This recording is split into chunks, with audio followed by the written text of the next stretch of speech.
Genesis 34. Now Dinah, the daughter Leah had borne to Jacob, went out to visit the women of the land. When Shechem, son of Hamor the Hivite, the ruler of that area, saw her, he took her and raped her. His heart was drawn to Dinah, daughter of Jacob. He loved the young woman and spoke tenderly to her. And Shechem said to his father Hamor, "Get me this girl as my wife."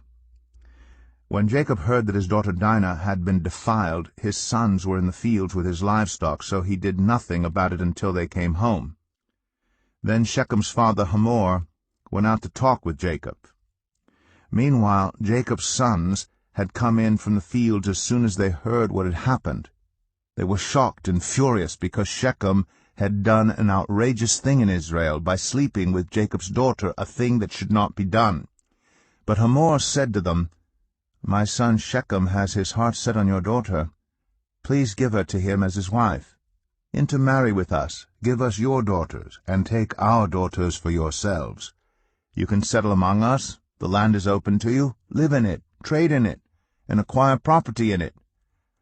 Then Shechem said to Dinah's father and brothers, "Let me find favor in your eyes, and I will give you whatever you ask. Make the price for the bride, and the gift I am to bring as great as you like, and I'll pay whatever you ask me. Only give me the young woman as my wife." Because their sister Dinah had been defiled, Jacob's sons replied deceitfully as they spoke to Shechem and his father Hamor. They said to them, "We can't do such a thing. We can't give our sister to a man who is not circumcised. That would be a disgrace to us. We will enter into an agreement with you on one condition only, that you become like us by circumcising all your males. Then we will give you our daughters, and take your daughters for ourselves. We'll settle among you and become one people with you. But if you will not agree to be circumcised, we'll take our sister and go." Their proposal seemed good to Hamor and his son Shechem. The young man, who was the most honored of all his father's family, lost no time in doing what they said, because he was delighted with Jacob's daughter. So Hamor and his son Shechem went to the gate of their city to speak to the men of their city. "These men are friendly toward us," they said. "Let them live in our land and trade in it. The land has plenty of room for them. We can marry their daughters, and they can marry ours. But the men will agree to live with us as one people only on the condition that our males be circumcised as they themselves are. Won't their livestock, their property, and all their other animals become ours? So let us agree to their terms, and they will settle among us." All the men who went out of the city gate agreed with Hamor and his son Shechem, and every male in the city was circumcised.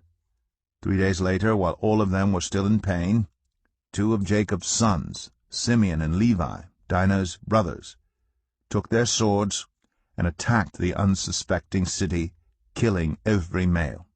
They put Hamor and his son Shechem to the sword, and took Dinah from Shechem's house and left.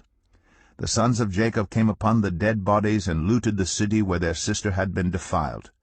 They seized their flocks and herds and donkeys, and everything else of theirs in the city and out in the fields.